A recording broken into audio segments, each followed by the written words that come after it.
I'll go to the laundry. Okay. So, guys, samahan niyo ako, pupunta ako sa laundry. Kasi, nakita niyo naman kung gaano ka tahimik yung mga tao dun. And may kakausapin na kasi ako. So, nakakahiya naman doon mag-ingay. Yun yung medyo disadvantage ng hostel kasi you have to be very careful sa pagiging maingay kasi yung mga tao doon, usually, they rent it so they can have peace of mind or to sleep or to rest. Especially itong lugar na to kasi nandito tayo sa part na malapit sa airport. So usually yung mga nag-check-in doon is naghihintay na lang ng kanilang mga flight. So papalit-palit din yung mga tao doon. So umunta tayo sa laundry. The strong independent woman tayo dito sa Malaysia, sa Sepang. Hindi nyo yun, Sepang. 43,900 Sepang. Alam ko school yan eh, kasi laging marami dito yung estudyante. School yung building na yan, so kaya marami ding mga eme-eme dito sa tapat ng school. Pero etong building na to, ito, hindi ko alam kung ano to. Pero may mga establishment sa baba. Close pa sila ngayon. Sana open na yung laundry. Since alas 10 naman, So, dito yung laundry. And I think open na siya. Ay, salamat. The problem is, paano ko kayo maintindihan yung mga nakalagay dito sa laundry? Walang tao dito eh. Nakita nyo? Walang nag-ooperate. Honesty is the best policy dito. But I really don't know how to. Basta self-service daw eh. Di ko alam kung paano. Let's just see. Oh, may wifi dito. You're on CCTV, free wifi. Okay, free wifi sila dito. Okay, wait.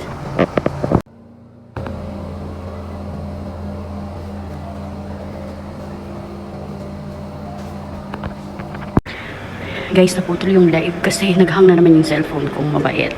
So, as you can see, yan, nagagamit ko na siya. Umiikot siya, pero parang wala namang water. Ano ba yan? Meron. Ayun, meron pala sa likod. Nakikita ko na. I don't know if you can see it, but it's there. So, 30 minutes siya. Mainit. Sana pala dinala ko yung food ko dito. Tapos dito na rin ako kumain. Siguro I'll get my food. Tapos dito na ako kakain. Wait lang. Balik na tayo sa laundry, guys. Nakakuha na ako ng pagkain. Doon ko siya kainin habang naglalaba tayo. Habang naglalaba ang washing.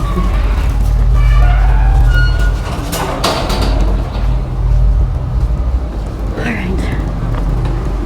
Grabe yung pagka-strong independent woman natin talaga dito. Na itotodo talaga.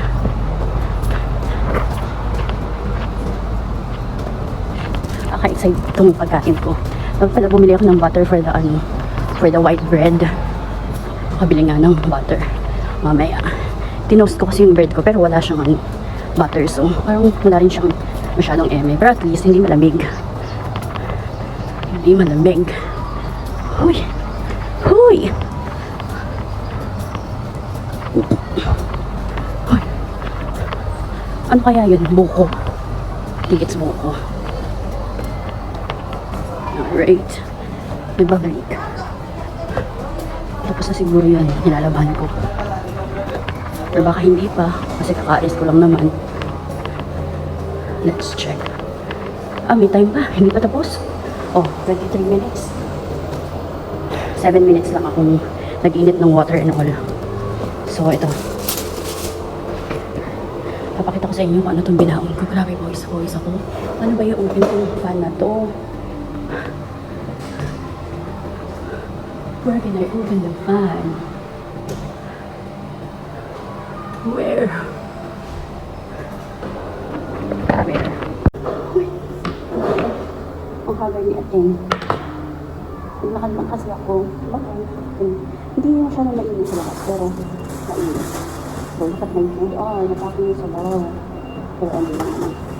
So, ito. Hindi lang naman sa hostel kung lagayan. Napakala naman sila. So, yan. I have bread here. Yan. Initin pa yan.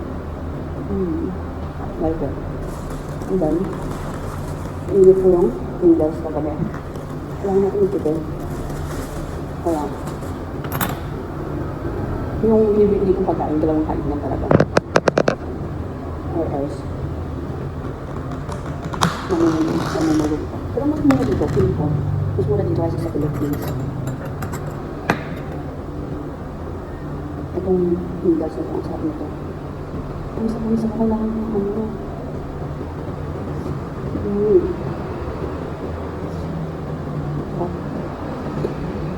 Kailangan ko ng fan. Wait, lapin ko muna kung paano ko nabuksan yung fan. So, tapos na siya. One na lang. 1 minute, I guess. And then, ililipat din siya dito sa dryer. Because under maintenance tong isa. So, sa dryer. Ano sabi sa dryer? For the dryer, how much? So, yan. Nag-end na siya. Relax na lang. Ay, Diyos ko.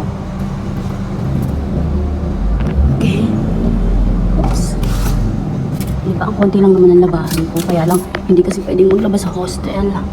Namiss ko tuloy yung burgis na Indiano na may pa-emeng ganyan sa sa unit na kinuha.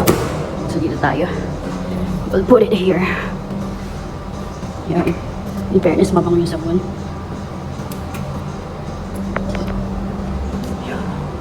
Yeah. Tapos, how much? 4 lang din. So, let's pay na. 4. Just the dryer. Uy, galing ko na talaga. Pwede na talaga. Upper. So, this one's for the washer, the upper. Okay, yeah, tama. Kasi itong commercial dryer. And dito siya nagbibilang. Ayan. Uy.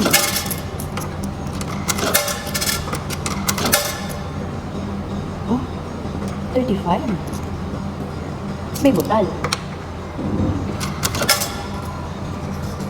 Ay, tama naman pala. 40. So, yan na natin. I-high temp. High. Sige, high natin. Start natin. Ang galing! Nakakaintindi na ako. Meron naman kasi siyang English, pero wala kasi talaga siyang instruction. Safety rules lang to. 'Di ba? Tapos pati doon, walang English eme. So talagang, ang talino ko talaga. Ooh, I survived doing laundry in Malaysia. And I'm all alone here. Look. Diba? Ang galing ko. Alam mo, may CCTV dito. Ayun, no. Tapos meron pa doon.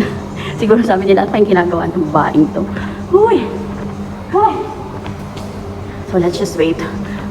40 minutes. Medyo matagal, pero kain muna tayo. So, ito, pagkain ko. Tatabangan ako sa,